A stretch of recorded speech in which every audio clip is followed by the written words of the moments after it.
after 3 weeks or something of being tabled as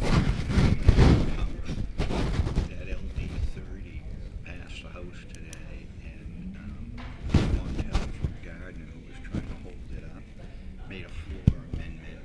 It passed 118 to 26. What's LD 30? I don't know. That's the trail, the rail trail. Yeah. And of course, the Senate has accepted Committee Amendment A, which joined the two bills together to make it, instead of Portland to Yarmouth, it's Portland to Auburn. Engrossed it, sent it down. The House has passed it, so probably tomorrow we'll get final enactment in the House, so that's good. That is good. She's had it up for a long time. They were having soirees at some bar for the legislators, the rail people were, and they were, they were sure they could turn the tide. And Dick Whitmer and I kept talking about it, and I said, Dick, no. The people I've talked to directly that are voting for it don't think this is a big deal in caucus. Jake Mitchell does only the House for Mitchell, Tardy, Jackson. We have them for the mayor promotion. Jake's telling me that Lydia Crass is just keeping the same unfinished business as a courtesy to one of her committee members who's got all this stuff going. And she was right, got hammered. So got good bipartisan support. Oh, yeah. Three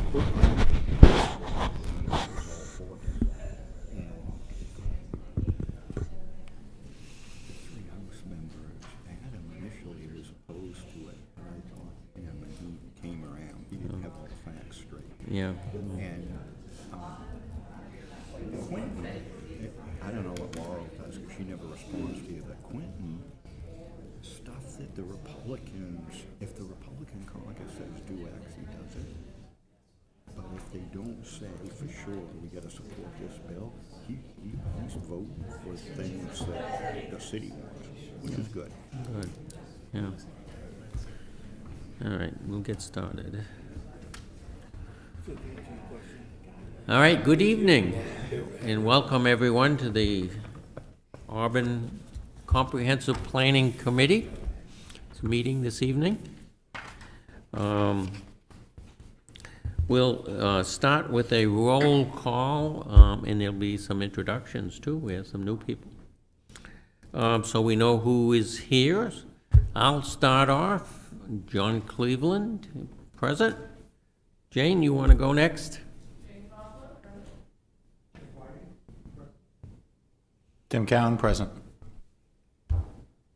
Bruce Ryu. Jeff Harmon. Dana Staples. Paul Jacques. Matthew Duval. Dennis Bergeron. Riley Bergeron. And so we have some new members here. David, would you like to introduce the newest member to the to your staff and the Comprehensive Planning Committee? Some of you probably know Lauren better than I do, because she's meeting with all of you, but Lauren Cafe is our new long-range planner here, so I know she's making it a point of reaching out to all you folks and helping manage through this whole process here. So welcome, Lauren. She's doing a great job. Yeah. Lauren, would you like to say just a few words about your experience and background and? Which ones are live? Oh, there we go. It's my first time using one I of these think things. I don't know if you're pressing down. There you go. Okay, is that good? Am I good? That's better. Okay. Hi everyone. It's nice to meet all of you, and it's been awesome to meet one-on-one with you this past week and last week. I grew up outside of Chicago in Illinois, but my mom's side of the family is from Maine. Fun fact, my great-great-great-grandfather was the governor of Maine, so I'm sure he's happy that I'm in the working for a municipality, looking down on me like, yeah, let's go, Lord. I graduated from Bowdoin College in 2022, and I was a government and environmental studies major and an urban studies minor. When I first saw that Bowdoin added urban studies as a minor, I thought that was really silly. I said, it was this liberal arts school, of course, and then I realized that I loved planning and wanted to make a career out of it. So I went to get my master's at UNC Chapel Hill down in North Carolina. Tried really hard not to come back to Maine because I knew that I loved it and wanted to try new things, but there's a lot happening in the state, and it's really exciting. So I'm excited to be here with you today and be on this journey with you all to get this comp plan finished. So thank you. Thank you, Lauren, and we're very, very happy to have you join us. And as we go along, I will be noting that Lauren, you'll be doing a lot of work with Lauren. She'll be helping out here. Natalie, you want to respond to the roll call? Natalie Thompson, Planning Coordinator, and if you have your availability sheets and want to pass them down, I'd be happy to take them.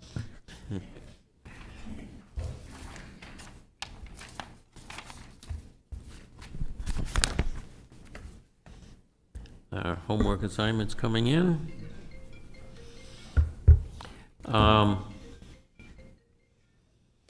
Ally, do you have some new folks here as well? Perhaps you can respond and then introduce the new folks you brought with you. Sure. Joining us today, we have Christine Grimando from VHB and Barry Sheff from Woodard & Curran. They're part of our larger consulting team, helped put together the inventory, so brought them here today to help answer any initial questions from the committee and get to meet all of you as well. Great. And Carrie, you just respond that you're here? Carrie will let Barry do. Okay, great. The next item on the agenda, as usual, is the minutes from our previous meeting. Would anyone like to make a motion for accepting the minutes? Don't all jump in at one time. Second. Moved by Rick, seconded by Jeff. Are there any discussion, questions about the minutes? Seeing none, all those in favor, raise your hand. It is unanimous. Minutes are accepted. At the beginning of each of our meetings, we've set the policy to allow an opportunity for public input. And I think I see behind Natalie, there might be a public member here. So if there is someone from the public who would like to comment, you're free to do so. As the token member of the public, I have no comment. Thank you. Okay.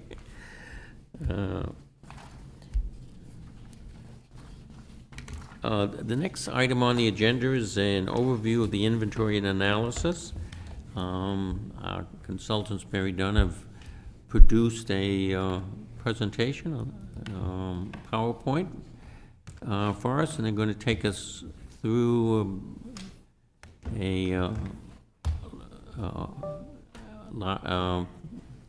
overview, a broad overview of the inventory and analysis for now. So go ahead when you're ready. Great. Thank you, John. So John mentioned produced the first draft of the inventory and analysis document, and just wanted to spend a couple of minutes today going over some high-level information that's in that inventory, introducing some of the topic areas and subject areas that are included in that inventory. This document is required by the State of Maine's Growth Management Act, and it's structured around the chapters that are outlined in that act. So structured based on topic area, knowing that some of these topic areas overlay and interrelate, but have found that looking through data in this manner is a little bit easier to pull together. So as part of that initial overview, just want to give a high-level introduction to some of the data sources that are used in this document, highlight some of the high-level information in that document across all of those different topic areas, and then at the end have some discussion questions from all of you based on any cursory review you've done of that document or anything that we've touched on today. So we wanted to start and give you an overview of the data sources and some of their limitations. I'm sure many of you are familiar with some of these sources. Is that better? Closer. No. It's live. It looks like it's live. It just maybe needs to be closer. Is that better?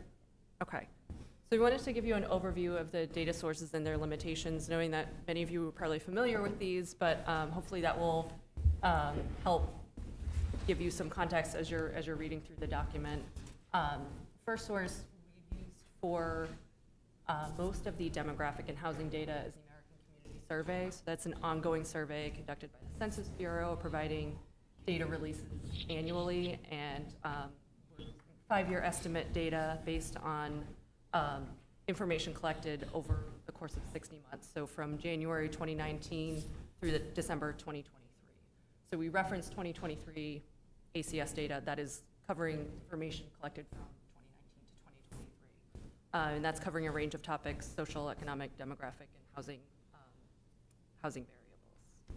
variables. Did want to note that in some cases there are more recent data sources for certain metrics, but we're using this 5-year estimate ACS data, comparing across geographies and also across a variety of variables. So that's a consistent source for that information. The longitudinal employer household dynamics. This program of the U.S. Census Bureau in providing employer and household data, combining federal, state, and Census Bureau data. The most recent data that we're using for commuter pattern data is from 2022, although some of that information on employment and job creation is quarterly, I believe at some point in 2024. Maine Housing provides calculation of affordability, and so they're using data from some other sources, that data through 2023. And we have, we'll talk about this, I'm sure, much more, but the Maine State Economist provides demographic projections.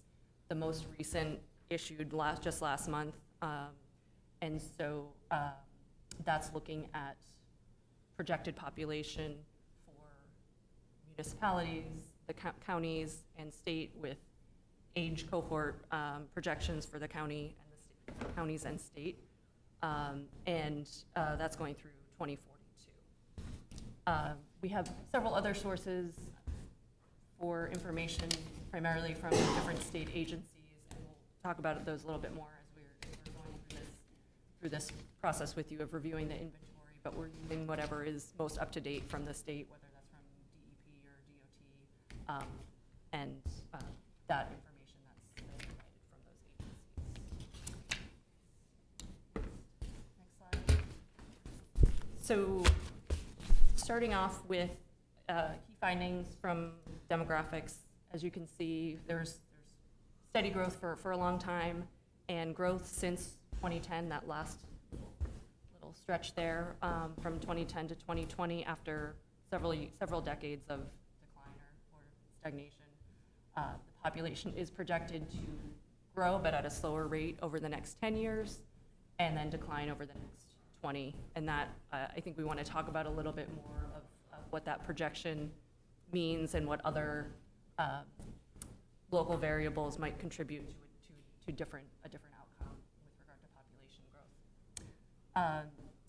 The city did see an increase in population for those aged 15 to 24 and 55 to 84, and what we know pretty certainly is that population cohort 65 and over is definitely going to grow across the state.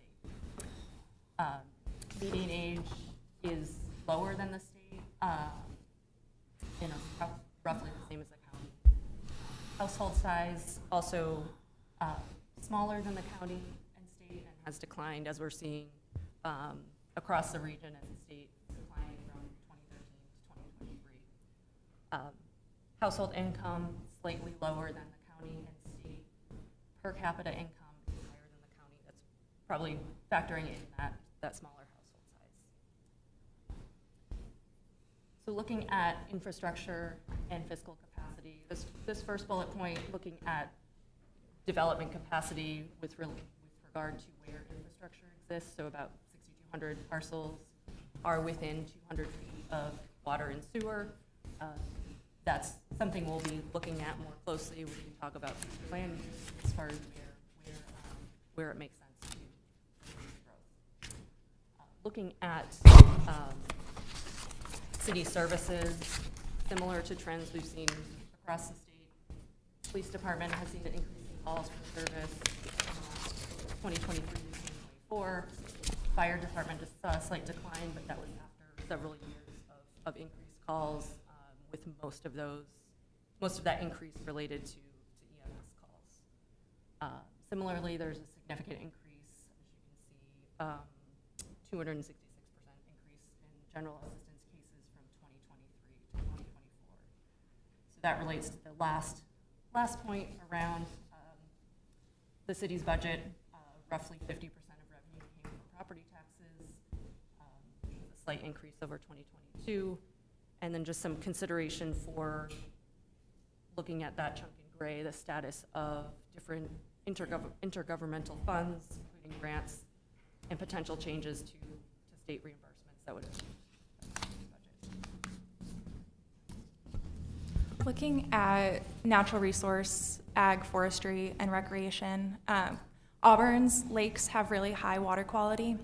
The Little Androscoggin River is classified as an urban impaired stream. So through this process, likely look at some opportunities to improve water quality around some of the city's rivers. But Lake Auburn, other lakes in the city have high water quality results that have resulted in a waiver filtration from the EPA. So water quality is so high that there's different standards that the city has met that result in a waiver from needing EPA approval for certain water quality. Shoreland zoning also helps to protect water quality around Lake Auburn as well. Also provides for wildlife habitat, preservation of other natural resources.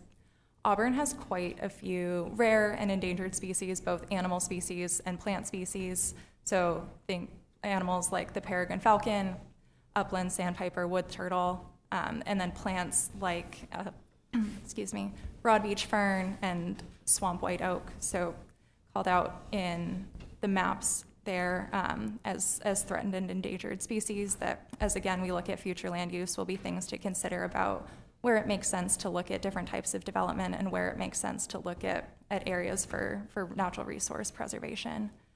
The city has a pretty large agriculture and resource protection zone. About half of Auburn's land area falls into that code, that zone, and most of the city's land area is currently forested. Related to recreation, Auburn has seen an increase in the number of rec programs that it offers and has also seen enrollment in most of those programs as well, ranging from youth programs all the way through senior programs, seeing an increase in demand with that. And then looking at more of the built environment, so economy, housing, transportation, and historic resources, Auburn is in a pretty unique situation for both economy and transportation. There's an airport, a pretty important rail network, as well as I-95 that runs through the city, which is important for logistics and transportation, travel through the city. So things to consider there with future economic development and investment. The number of employees that Auburn has that are living in Auburn and working in Auburn has declined since 2002. And then looking at incentives to encourage economic development, Auburn has 18 active tax increment finance districts, TIF districts, that support different types of economic investment and development within the city. Looking at housing, Auburn has an older housing stock. So you'll see a lot of homes built before 1950 compared to the state and the county. And most of those homes, a little over half being single family, single unit detached homes, so standalone single family homes. Housing affordability has been a challenge across the state. I think everyone is aware of that. In 2023, based on that ACS data, about 72% of households in Auburn would be unable to afford the median home price in Auburn based on the median income within the city. Shifting to some public services and traffic, transportation, the Public Works Department maintains 450 lane miles of road, so everything from potholes through snow plowing, as well as 60 miles of sidewalks, most of those sidewalks being concentrated within the downtown urban core area. Through the pandemic, Auburn saw a slight decline in traffic volumes, people working from home more, traveling less, but through 2023, traffic volumes have increased past pre-pandemic levels of car volume, car traffic moving through the city. And then related to historic preservation, Auburn has 24 sites that are listed on the National Register for Historic Places, and then 60 structures throughout the city that are potentially eligible, identified by the Maine Historic Preservation Commission as potentially eligible for listing on that National Register, which is operated through the National Park Service. I'll pass it to Christine. Thank you, Ally. You might have to. Oh, yes? Okay. Thank you. Thank you, Ally. I'm going to speak to the land use inventory and analysis chapter that you have before you today. So existing land use captures a number of things around, one, existing physical land uses as they are today, history of land development in Auburn, the zoning context, detailed description or summary descriptions of all of your zones and that zoning framework, and existing policy that directs land uses in the city, as well as recent ordinance changes, policy changes that have occurred, and development trends that have been seen in the last decade as well. Some highlights of that. Auburn's, to touch on something Ally mentioned, the current land use balance, as well as the current zoning paradigm, has about half of the land area of Auburn in natural resource and agricultural protections. But it has a number of focused areas for industry, commercial, residential growth, and the existing policy paradigm that really sets the stage for keeping that those balance of uses really prioritizes building on historic patterns and building on and outward from historic growth patterns and key corridors and key development areas, with the aim of preserving as much rural lands, natural resource protection as possible, while providing pathways for growth. Development, we find, is most heavily concentrated in downtown, New Auburn, the Stevens Mill neighborhood, and along key transportation corridors. We also see that there's been quite a lot, a sizable amount, healthy amount of development activity over the last decade, over 800 residential permits for residential units, and over 11,000 permits total for commercial and residential and other sorts of construction and modifications. So a lot happening over the last decade, as well as a good deal of policy initiatives to try to advance Auburn's goals as they exist right now in the last few years as well. I'll stop there. Thanks. I know that was a very, very high-level overview of what is in that document, but just wanted to introduce some of the content to all of you. And John, at this point, I'll pass it back over to you if you have anything to add or open for discussion from the committee. Well, okay, I thought maybe we'd first see if there are any questions about your presentation, and then we will have more generally, then we can see if there are any input in regards to comments or questions about the inventory analysis that you received. So are there any questions about the higher level presentation you received? Any clarifications, or you all good? Nope, Bruce.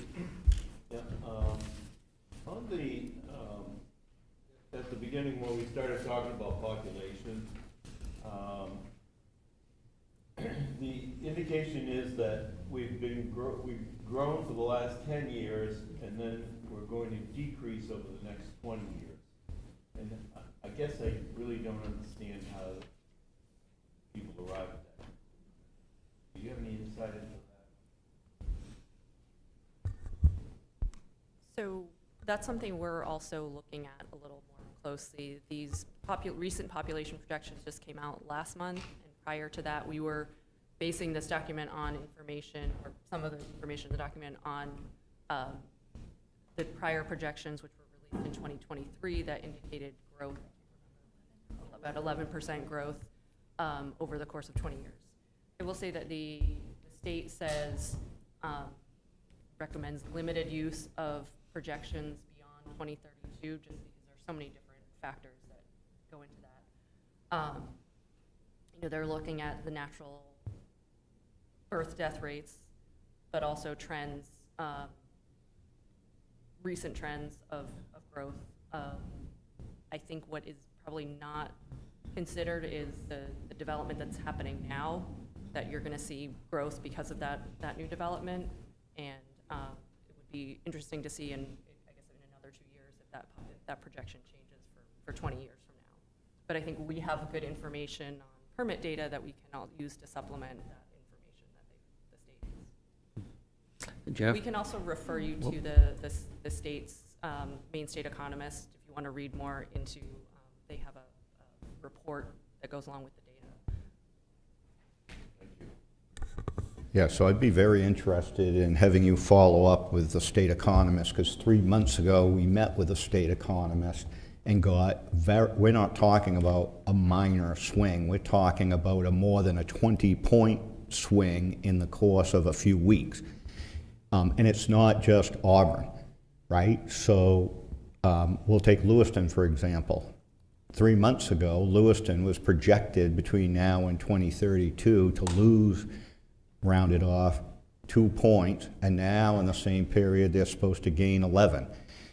Auburn was 8.5 in that period. So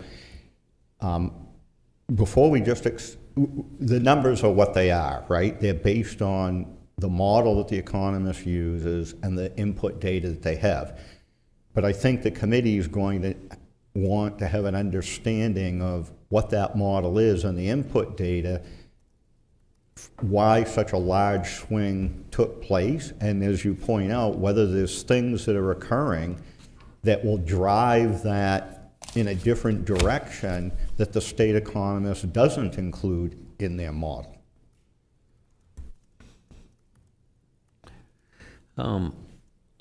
I had the opportunity to read the most recent report that was referred to here from the state economist, and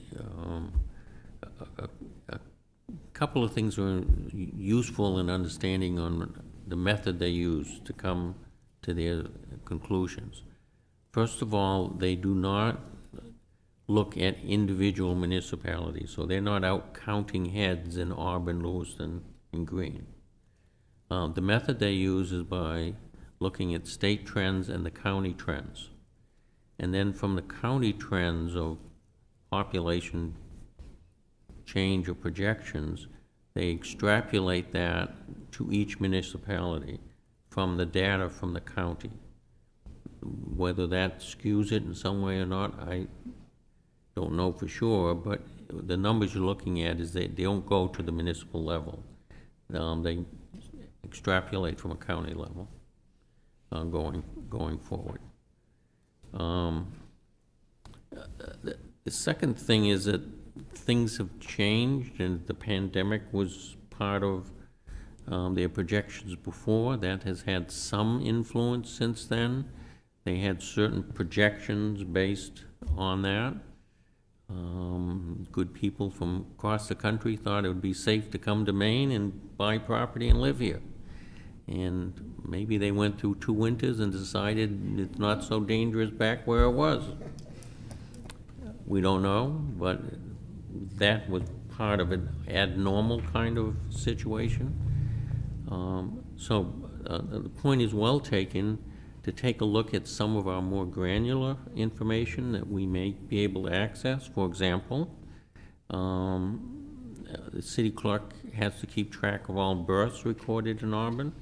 I did provide that information, which I got from the city clerk. So that gives you a trend over the last 5 years, what our birth rates are, which will also give you an indication of what our school population would be going forward. The death rate is a little more, you got to dig into that a little more, because on the death rate, it simply records if you died in the municipality. Now, in Auburn, we have a hospice house. So we have other people who are in nursing homes or assisted living. And so we have people that come to here for services, but they don't actually, they weren't ever residents here. So the death rate would have to be, you'd have to look at each of the death certificates and determine who lived here that died and who didn't live here. You can sort it out, take some time to do that, but that might be that and some other things that you may think of that would help us better understand our population trends would be useful, and which would be some work for the subcommittees that we can talk about in a minute as well. But obviously, population is trying to get it as clear and understandable as possible would be an important task for this committee to do that. Any other questions about the higher view overview? Dana? Maybe I'm drawing conclusions here, but is there any correlation between the age of our housing stock and the projections that we expect to see in population growth over the next 20 to 30 years? I would assume that having housing stock that is predominantly built before 1950 leads into that in some regard. That's a good question. I don't know the answer to that. I will make a note of it. Let's segue in, unless there's other questions about the presentation. Oh, I'm sorry. Before you go on, so I guess there's lots of questions about this high-level overview. They're not about the overview itself. It's Right. about the data we're using and the conclusions. I'm assuming we're gonna drill down into all of these in more detail at some other time. Is that correct? Yes, I think that'll be part of the outcome of doing the analysis and of the data and more, and maybe additional data added to it. Which would be at the subcommittee level, it'd be my expectation at this point. And then when it comes back here, this committee will review all of that input from the subcommittees as well. So I guess my question is, what's the expectation tonight? Is the expectation of the consultants, they want detailed? Sorry, thank you, Dana. They want detailed questions about this, or are we gonna go into that at some other time?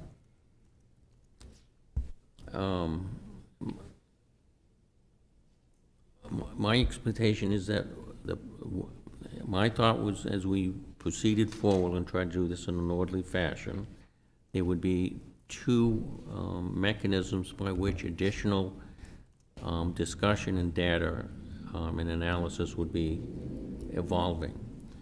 That would, and which brings me into the subcommittee, so I'll talk a little bit about that. So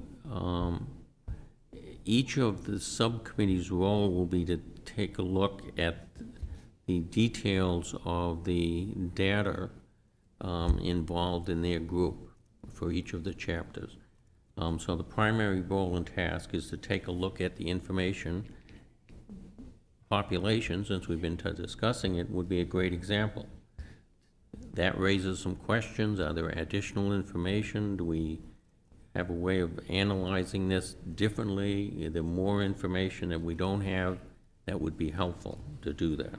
So let's get as much accurate data, that is information, as we can. The second task involved with that would be taking to look at the analysis that goes along with the inventory and taking a look at that narrative. And from your own knowledge and from your own observations and information from the data, suggest whether there might be some modifications to the analysis based on that information, so that there be two parts. Let's get all the data that we can, and then let's use that to produce an analysis that we think is as reflective as possible for what the data tells us to do. So that's within the committee. And then the committees would be, and we'll go into the details, but the committees will be asked to return that information back to the planning staff primarily through Lauren, so that that can be accumulated and it's synthesized into the report of inventory and analysis. Now, in addition to that, some of us are not, we've divided ourselves up so that some of us may, in reading the inventory and analysis, may have some questions or information or comments. We want you to have those as well, even if you're not on that subcommittee. And the way to bring that forward will be to have your comments go directly to Lauren, who will gather and aggregate those so that you'll have an input avenue that way as well. You're not defined just to your own subcommittee. As you're reading, I hope you all will read all of it. And if it raises some questions, let's get those back as well. Now, the plan would then be, instead of having a situation where we have serial upgrades or changes, that we would do it to gather all of the information, synthesize it all together, and have one update based on all of that information after all the committees meet, which would be sometimes in July, and we'll talk a little more about the details of that when we get to the subcommittee discussion. So then that will all come back here, and all of you can see what other input was put into it to see if we have any further questions based on the input that was received in regards to reviewing the inventory and analysis. So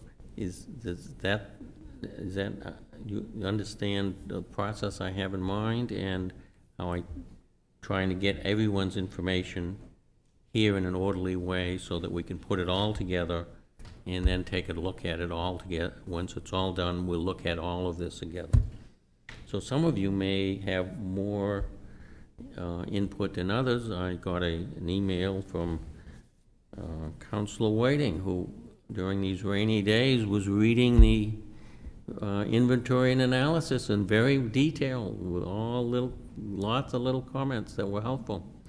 So we welcome that kind of input. And the person to send that to is Laurel L. Caffey at auburnmaine.gov. L. Caffey at auburnmaine. Remember that, because she's the one that's going to get all of this, and obviously we'll be sharing with the planning staff and with the consultants as well, so that we can assimilate all of that information together.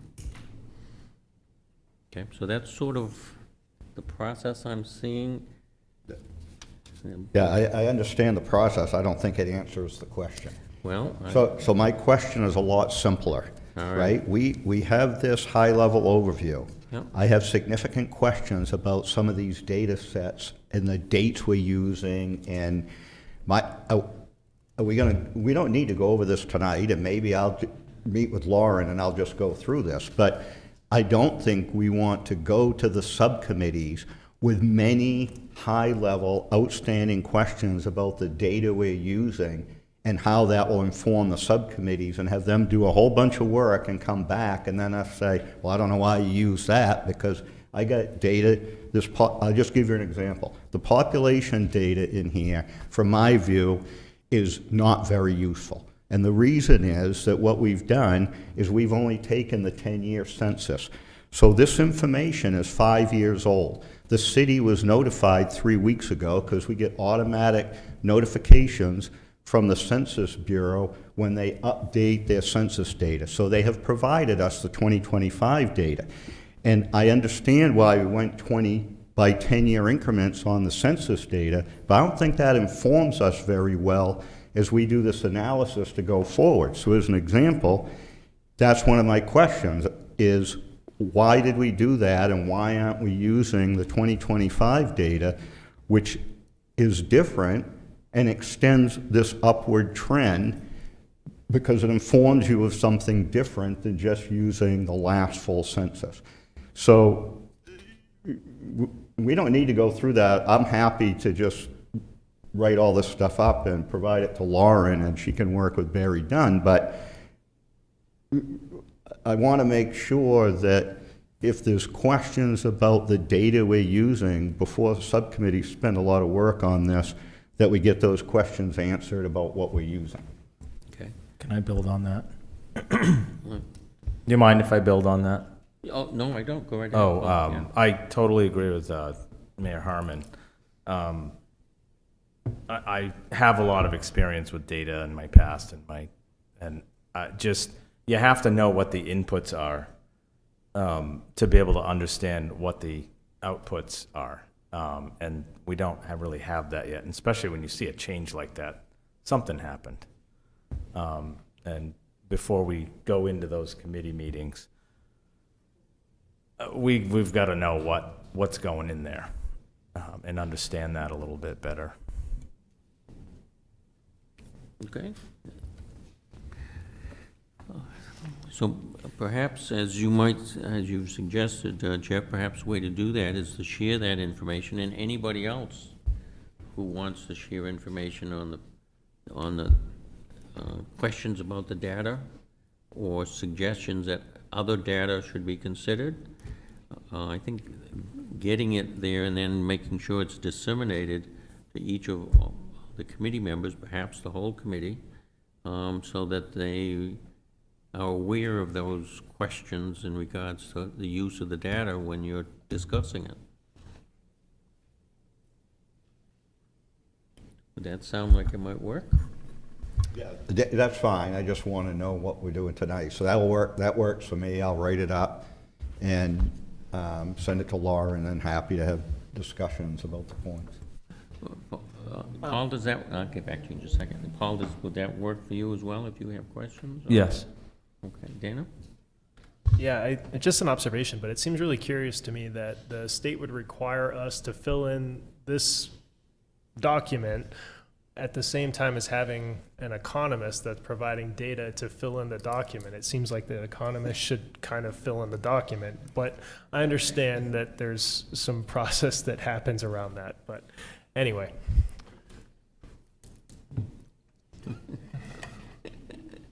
All right.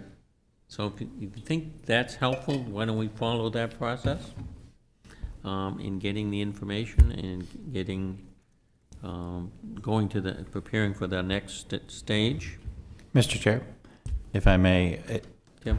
and this would entirely depend on when we get through the rest of your agenda, but if there is time and people are willing, I would appreciate hearing any questions from people who have started to look through this, so that when I'm looking at it, it might inspire some additional questions. So if there was time tonight and people had the appetite, I'd appreciate just hearing some of those questions to get started, get the juices flowing for me.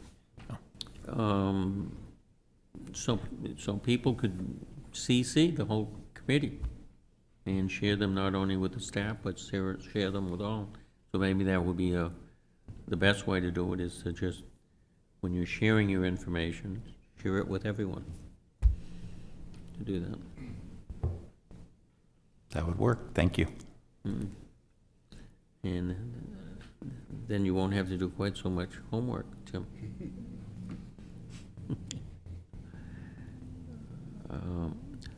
So I want to just go some sort of housekeeping chores here. We've formed 3 subcommittees. It's the first subcommittee. So what I'd like to do is just confirm that, yes, you're interested in being on that committee or not. So the first subcommittee is a general area of people and services. I can go through that if you want to know what's in that group. It's the population, demographics, city facilities and public services, and fiscal capacity. We have on that committee Tim, Virginia, Kelly, and Riley Bergeron. Is that, for those of you that are here, is that, you're all set being on those committees? Okay. The second committee is natural environment, which includes water and natural resources, agriculture, forestry, existing land use, Parks Recreation, and the folks on the committee are Heidi, Rex, Jane, Becky, and Adam Lee. For those of you who are here, is that good Would you mind repeating the list of subcomponents to that? on that committee? Will you repeat the list of subcomponents to the national environment, please? What's on that, what's in that committee? Okay, sure. So, water and natural resources, agriculture and forestry, existing land use, parks, recreation, and open space. These are all chapters of the inventory and analysis. All right, so the next group is the built environment, and that includes Dana, Paul, Dennis, Rick, Bruce, and Matt. All good? Okay. Now, you notice that I didn't name myself to any of those. That's because I'm going to act sort of as an ex officio member, and I'm going to try to attend as many as I can, subcommittee meetings. So I'll float around based on my schedule, and I believe Jeff is going to do the same kind of thing. So I'll do that.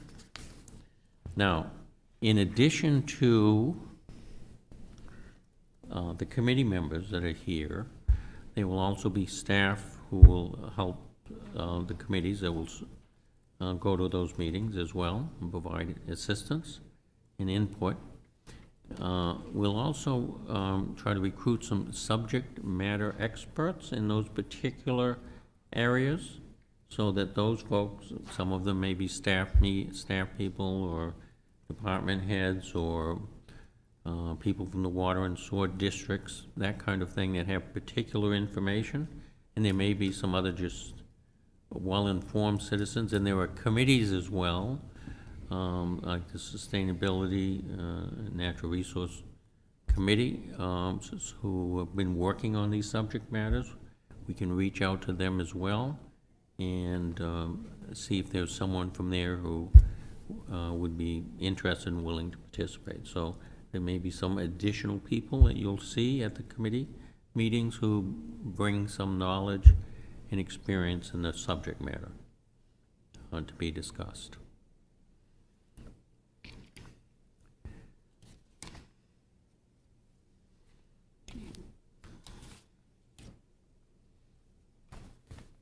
John, would this be a good time to tell you the results of your availability survey? Oh, you want to hear the results? You have some? I have some meeting dates if everyone wants to take notes, so. Okay, yeah. Unfortunately, the Built Environment Group, there was no day that worked for all of you, not even one. So somebody's gonna miss the meeting, at least one of them. So People and Services, I have for June 11th and June 25th, both at 6 p.m. Natural Environment, I have for June 16th and June 30th, both at 6 p.m. And Built Environment, I have for June 9th and June 24th, both at 6 p.m. And we will also email this out to the whole group, and we'll have them published on the city calendar. Okay, would you mind going through those again? I'm sorry. You're a little quicker than I could write. Yes, my bad. People and Services, June 11th and June 25th, both at 6 p.m. Natural Environment, June 16th and June 30th, both at 6 p.m. And Built Environment, June 9th and June 24th, both at 6 p.m. These groups may not need 2 dates, but we're scheduling 2 up front just in case we need them. You may get through, the subcommittee might get through it fully in one meeting, depending on how in depth or what we're doing. Yeah. Okay, so that's a, Jeff? Yep. Just a follow-up question. So on the 16th, you're not expecting to use this room, correct? No, I checked the availability for the community room for all of these, considering we'll be a much smaller group. Yes. Council. You think you should preempt our meeting?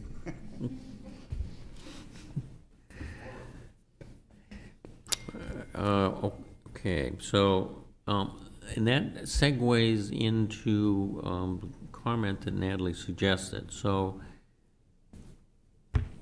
we're looking to complete the subcommittee work in June and July.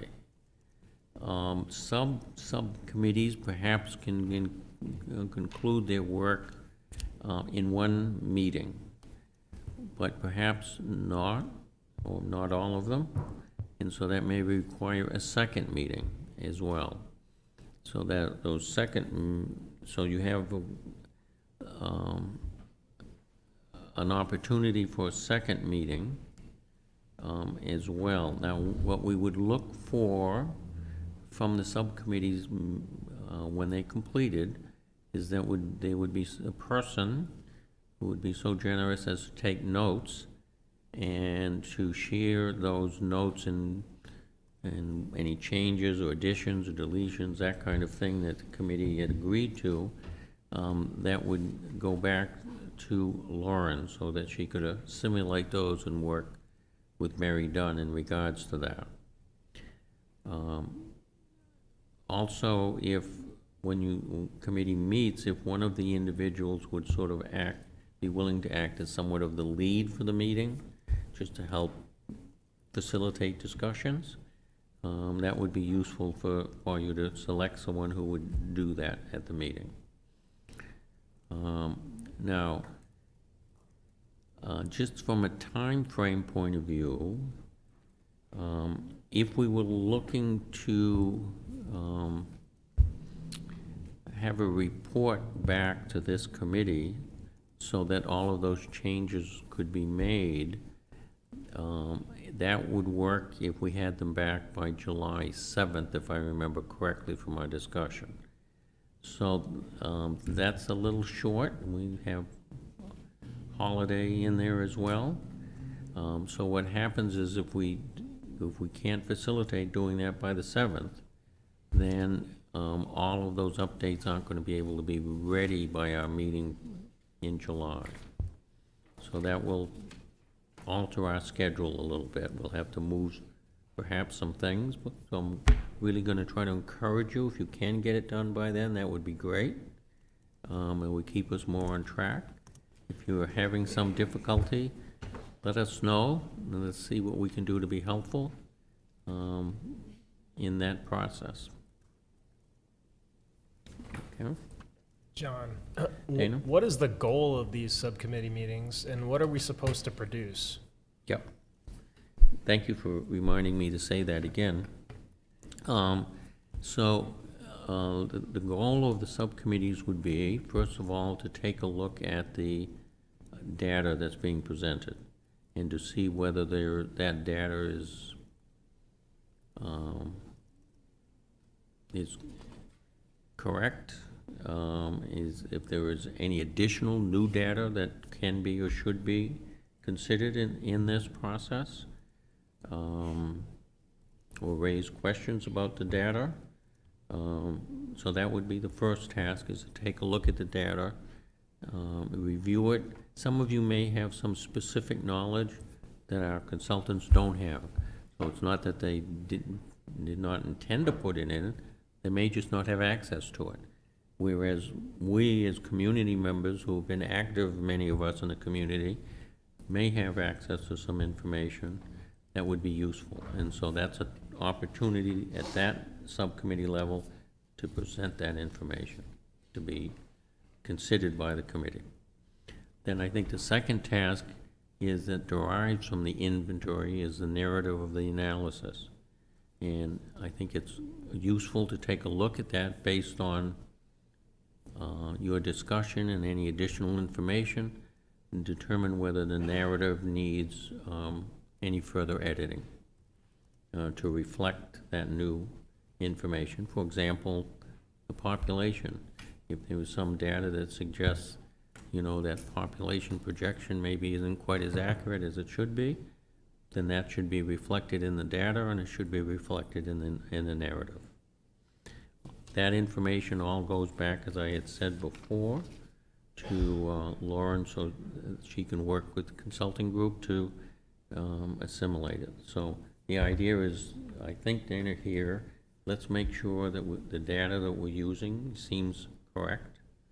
Let's make sure if there's additional data that it is inputted, that may come from the subcommittee, or as we talked about earlier, could come from any of us individually, or the staff, if they have information, it could come into that at that point as well. And so that would, hopefully what we'll do, set us up with a common database that all of us can refer to when we talk about visioning and land use in the future, so that we're talking about the same inputs. So this is just to present the facts in the inventory and analysis to make sure that they jive with reality. Yes. Yeah, and you know, there may well be some information you have, so that's a good summary of it. Yes, Dennis. I look at the, I've looked through the inventory analysis, and I think it's a good piece of work. But as we talk about subcommittees looking at different parts, I don't think we all know, some of those things look like they're natural, like, you know, the built environment. You'd be looking at city facilities maybe, but a chapter says city facilities and public services, so that, you know, that crosses two groups. And yeah, we haven't, I don't think we've identified which chapters of the inventory the different committees are going to take on, and it probably would make for a cleaner product if we agreed what parts of the inventory we're going to take on as subcommittees. well, there was a list for each of the groups, Dennis. For each of the chapters? Yes, for each, Okay. so each of the 11, 12 chapters are included in these three. All of the chapters are included in these three subcommittees. They're just broken up into three sections. Okay, Now, I but your missed point that. is well taken. Yeah. That some of it may be influenced by data from a different chapter that's not in your group. So that could be a possibility. Yeah, and for chapters like the economy, I don't know who I haven't seen that list, so I don't know which group that falls under, but. It's not agendas.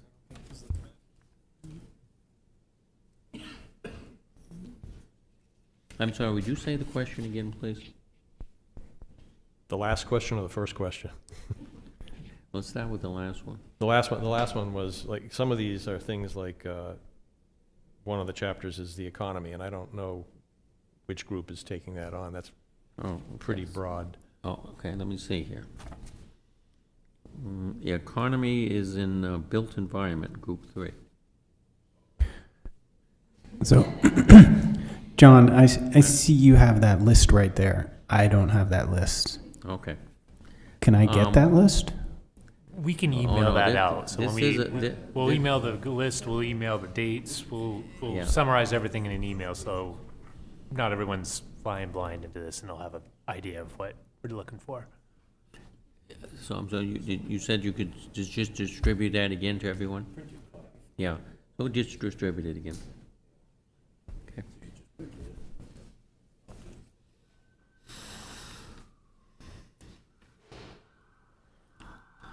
Yeah, let me see if there's anything else here. Whoops. There's someone wanted. Question. Rex, yeah? I presume the information will be, at the very least, updated to have the 2025 census estimates in it before the committees start working on it. That's, information is included on page 4 of the inventory right now. It includes the data that Mayor Harmon shared from the 2020 through 2024 data estimates for Okay, Andrews so County. what John brought up earlier, or Jeff brought up earlier, that information is included, the 2025. Through 2024, yes. Did somebody Yeah, say that- there was a 2025 estimate? Well, the 2025 estimate is the data through 2024. Okay. So there's a little wrinkle in here because unless you either worked on this today or you worked on this more than a week ago, you had no access to the data because the SharePoint site went down. So like I haven't been able to look at this, so I didn't know that they had included that in there. So some of these things Oh, may okay, have been that's already included. done. Yeah. Which might be just a time, have any of you had trouble accessing the SharePoint? Okay. Yeah, so several of you have. And that was brought to the attention of the staff, and they're working with the IT people to fix that. If you can't get access to it, poor Lauren is gonna get another call from you, or another email saying, I can't access this. So please reach out if you can't access this. The whole idea of having this SharePoint was to make it all available easily to everyone. Technology sometimes is our worst enemy or our friend, depending how it works. So I'm sorry about the inconvenience when you couldn't access it. I actually had a direct source of the inventory analysis, so I didn't have to go and look at the site. I had my own, because I had an email with it.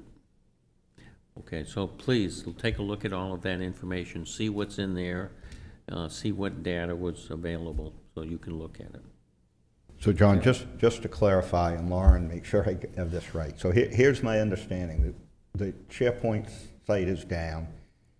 When I checked with IT staff, it was still down this afternoon, but they're working on it. In the meantime, Lauren has sent everyone a copy of the report. Yeah. So while we don't have all the underlying documents, unless you happen to download them on your own computer at the moment, we'll get that fixed shortly, but we now, as of today, everyone has the latest reports, correct? Yeah. That's correct, yes.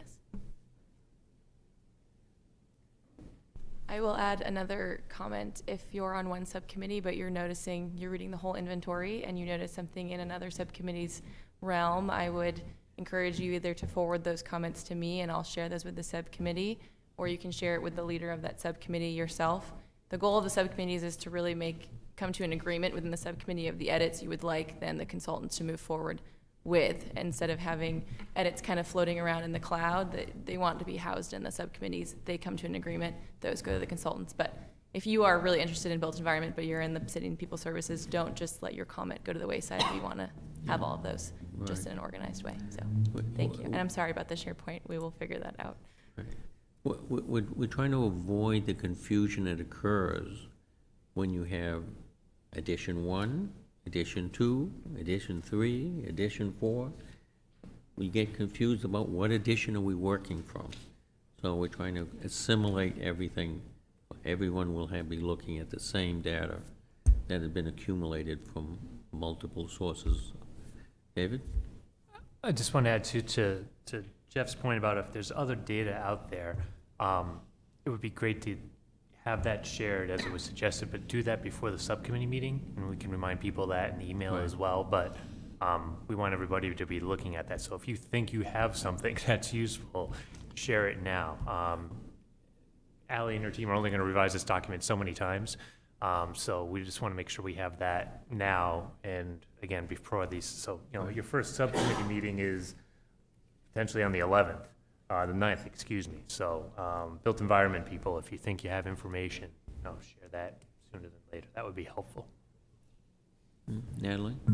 And just to add to that, if there's somebody you think would be very useful to the conversation, feel free to email Lauren their name, or if you've got their contact, someone who's not in this group that you think would be a good participant. Yeah, no, that's useful if you're aware of an individual or group that has information. Let's see if we can bring them into this conversation and this work. Jeff? Have we invited any groups yet, like city committees or community groups? We've been in contact with the Water and Sewer District, and the superintendent has offered to be of service to us in whatever capacity we need. I don't know of any additional people, but not at this point. Okay, thank you. We have to do some more work on that, Jeff.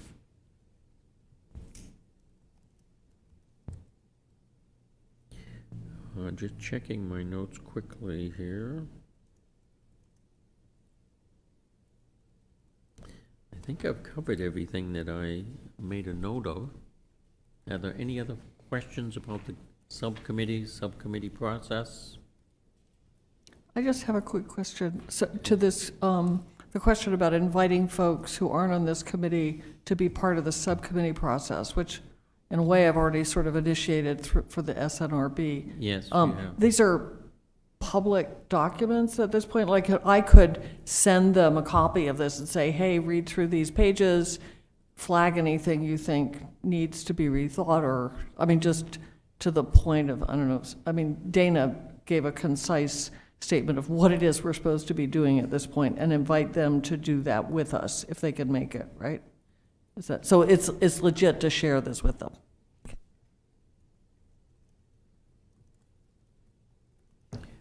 So if you think there are some organizations or individuals that should be invited, you'd let Lauren know, but if you'd CC me as well, I'd appreciate it. So that when I'm reaching out to individuals, at least would be aware if they've already been invited or not.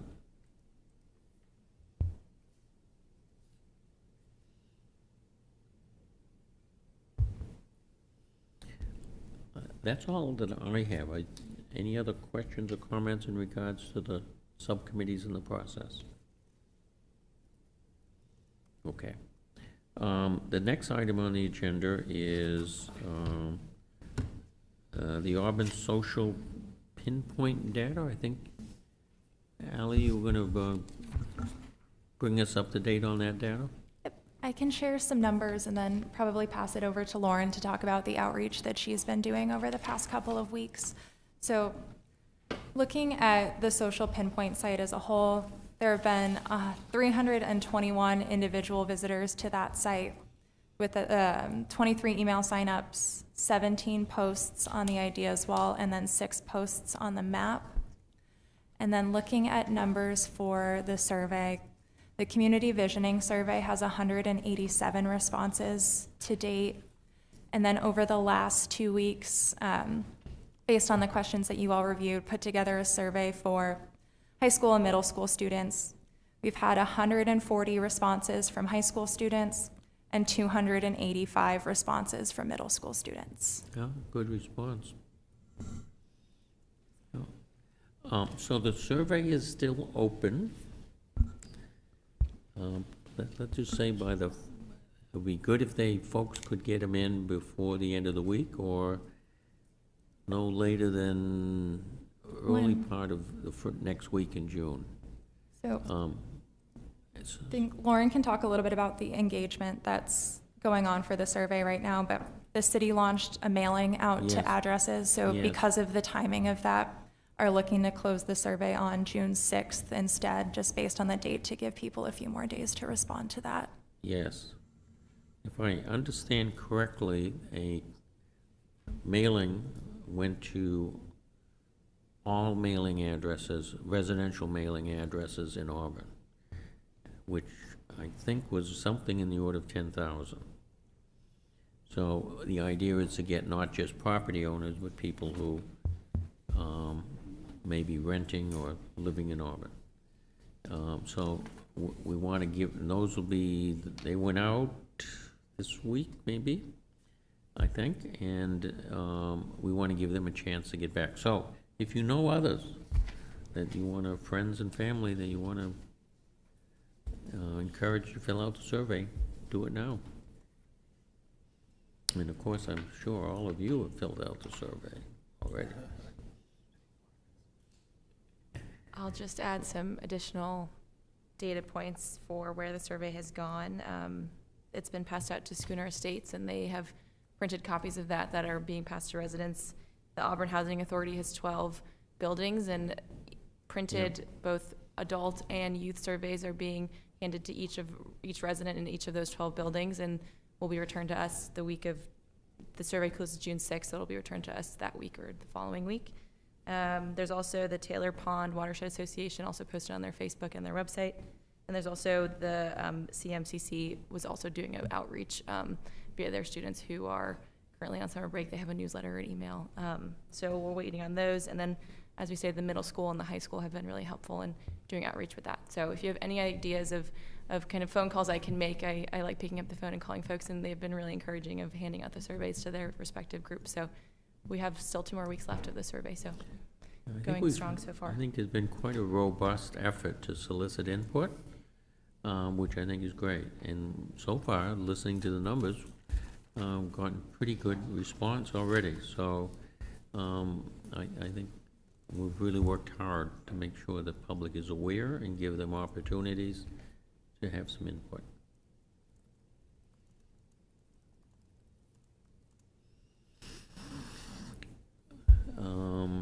Anything else the group would like to talk about? Anything we missed or further comment? Just remind you, our meeting in June is a little earlier than our usual meeting. It's on June 17th because the space is was not available on our usual time frame. So mark your calendar for June 17th. If there's nothing else, I'd accept a motion to adjourn. So moved. Second? Been moved and seconded. All those in favor? We stand adjourned. Thank you for your time and your efforts.